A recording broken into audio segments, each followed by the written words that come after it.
सद्गुरुदेव भगवान की जय। श्री सीताराम सरकार की जय। श्री राधारमण लाल की जय।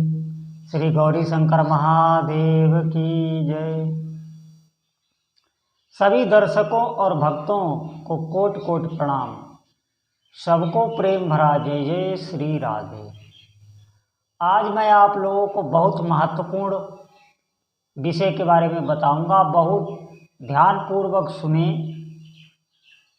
देखिए, मैं आज आपको ऐसी युक्ति बता दे रहा हूं जो भी भाग्यशाली ये कर पाएंगे। निश्चित मानिए कुछ ही दिनों में आपकी सारी मनोकामनाएं, सारे मनोरथ, जो भी हमारे हृदय को विक्षिप्त करते रहते हैं, कहीं न कहीं हम अधूरापन महसूस करते हैं, हमें कुछ चाहिए जो नहीं मिल रहा है, निश्चित मानिए आपकी अंदर की पूर्णता आ जाएगी। बहुत ही विचारणीय विषय है। आप बहुत ध्यानपूर्वक सुने। आपको क्या करना है मैं ये बता रहा हूँ। आपको ब्रह्म मुहूर्त में उठना है। जो भी भाग्यशाली उठ सके, बहुत ही उनके भाग्य होंगे जो उठेंगे। आपको ब्रह्म मुहूर्त में उठना है। कितना भी आपके देह में आलस्य आए, प्रारंभ में आपको कठिनता होगी, मात्र 15 दिन आप फिर आसानी से उठने लगेंगे। आपको ब्रह्म मुहूर्त में उठना है। ब्रह्म मुहूर्त का समय होता है सूर्य निकलने से पहले 1.5 घंटा पहले तक का। मोटा मोटा समझ लीजिए 4 से 5:15 साढ़े 5 बजे तक, इसके बीच में आपको उठना है। इसका महत्व क्या होता है? ब्रह्म मुहूर्त में जब हम शाम को नींद में जाते हैं तो स्वप्न के बाद जो सुषुप्ति आती है उसमें अहंकार आधा जगा हुआ रहता है, तभी तक आपको स्वप्न आता है। जब अहंकार कुछ समय के लिए उस तत्व में, उस आत्म तत्व में, उस परम तत्व में, उस परमात्मा में मिलता है, स्पर्श करता है, उसे ही उस समय बिल्कुल वो बेसुध वाली नींद होती है। वो थोड़े ही समय के लिए, मुश्किल से 10, 5, 20 मिनट तक की वो होती है। उसमें हम ईश्वर से मिलते हैं। वो हमें पता नहीं होता, जैसे हम गर्भ में मिलते हैं ऐसे ये नहीं। ये प्रकृति का बहुत रहस्यमय बात मैं बता रहा हूँ आपको। और उसी के कारण आप देखना, नींद में जब आप जाते हैं, जब सुबह उठते हैं तो बड़े से बड़ा विकार आपके अंदर हो, अगर आपको अच्छी नींद आ जाए तो आप देखना वो दूर हो जाता है। नींद से बहुत रोग दूर हो जाते हैं। पता चला शाम को आपका पेट खराब है और आपको अच्छी नींद आ गई तो आप देखना सुबह तक वो अपने हाथ से ही मिलेगा। ये होता है नींद में, यही होता है। हम उस ईश्वर से मिलते हैं गाढ़ नींद में। ऐसे ही यह प्रकृति भी मिलती है, आप समझें। तो ब्रह्म मुहूर्त में ये भी हमको शुद्ध मिलती है। ब्रह्म मुहूर्त में बिल्कुल शुद्ध हवा आपको मिलेगी, जो स्वास्थ्य के लिए बहुत लाभकारी है। जितनी भी दैवी शक्तियाँ हैं वो कार्यरत होती हैं उस समय। वैसे दैवी शक्तियाँ दिन भर कार्यरत होती हैं, लेकिन उस समय ब्रह्म मुहूर्त में हमारी इंद्रियां, हमारा मन इतना एकाग्र होता है कि हमारी जो साधना है वो सीधे सीधे उन तक पहुंचती है।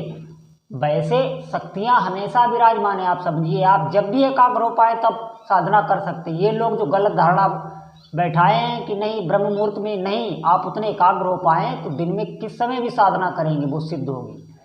लेकिन ब्रह्म मुहूर्त में ऐसा है कि जब हम उठते हैं तो इंद्रियां, मैंने कहा ना, उस ईश्वर से मिलती हैं, तो ये सब पवित्र होती है, शुद्ध होती हैं। और उस समय आप जो भी साधना, ध्यान, धारणा करते हैं वो सीधे सीधे हमारा संपर्क होता है शक्तियों से, जो भी आपके उपाष्ट देव में। बहुत जल्दी आप थोड़े दिन करिएगा, मुश्किल से 1-2 महीने अगर आप लगातार दृढ़तापूर्वक कर गए तो आपको साधना का, कि हमें साधना का क्या फल मिल रहा है वो दिखाई पड़ने लगेगा। निश्चित आप विश्वास करिए। ये इसमें ऋषि संत सब ब्रह्म मुहूर्त में उठते हैं। ऐसा कोई नहीं होगा जो ब्रह्म मुहूर्त में ना उठे, चाहे कितना भी उसे कष्ट हो। अब आप देखना कि जो इंद्रियां हमारी उस समय होती हैं, जो मन की स्थिरता उस समय होती है, वो दिन में नहीं रहेगी। वो धीरे धीरे जैसे दिन चढ़ता चला जाएगा उतना ही अंतःकरण मलिन होता चला जाएगा। जैसे शांत जल हो, उसमें आप एक डेला फेंकें, तो हलचल होगी, 2 डेला फेंके तो हलचल होगी, 3 डेला फेंके तो हलचल होगी, ऐसे धीरे धीरे वो अशांत होता चला जाएगा। ऐसे ही हमारी इंद्रियां फिर जैसे दिल में कितनी बातें सुनते हैं, कितनी बातें कहते हैं, कितने कर्मों में लगते हैं, ऐसे ही चित्त चंचल होता चला जाता है। इसलिए ब्रह्म मुहूर्त में एकदम शांत होता है, हम अपनी बात पहुंचा सकते हैं, हमारी साधना परिपक्व हो जाती है। उस समय सिद्धियां मिलने के चांस 100% रहते हैं। तो मैं आपको बता दूं, आपको करना क्या है। आप अगर कुछ भी ना कर सकें तो आप बिस्तर से उठ जाएं और बिस्तर पर ही बैठ जाएं, कुछ ना करें। हाथ मुंह पैर अगर आप धो लें तो अच्छा है, अगर नहीं आप चाहते तो ना धोएं।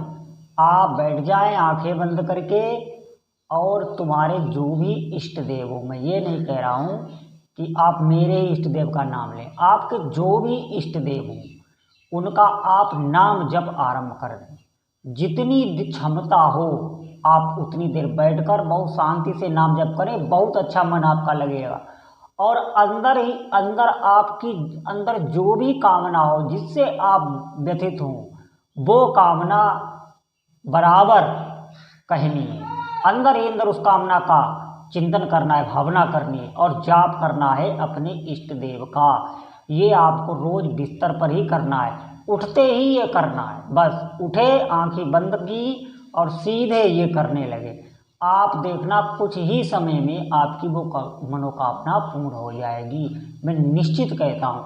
क्योंकि उस समय जो प्रार्थना होती है उससे सीधे हमारा संपर्क होता है, और उसका कारण ये होता है कि हमारी इंद्रियां शुद्ध होती हैं। अभी इंद्रियों ने कोई आचरण नहीं किया है, मन भी शुद्ध होता है तो बहुत एकाग्र होता है, और धीरे धीरे आपकी एकाग्रता बढ़ती चली जाएगी।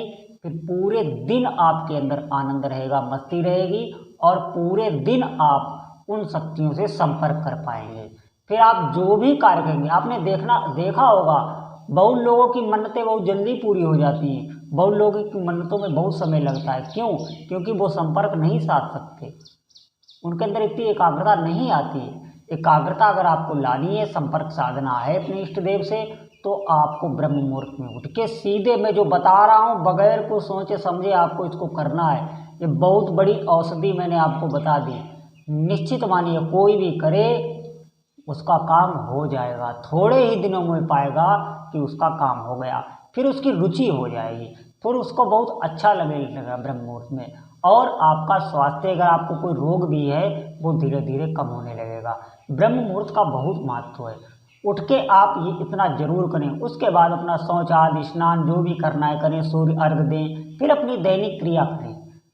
सीधे आपको ये करना है, थोड़े ही दिनों में मंगल ही मंगल हो जाएगा, आनंद ही आनंद हो जाएगा। निश्चित मानिए, विश्वास करिए। भगवान आपका मंगल करें, आप पर कृपा करें, आपकी मनोकामनाएं पूर्ण हो, भक्ति में आपका मन लगे, नाम जप में आपका मन लगे। बोलो जय जय श्री सीताराम।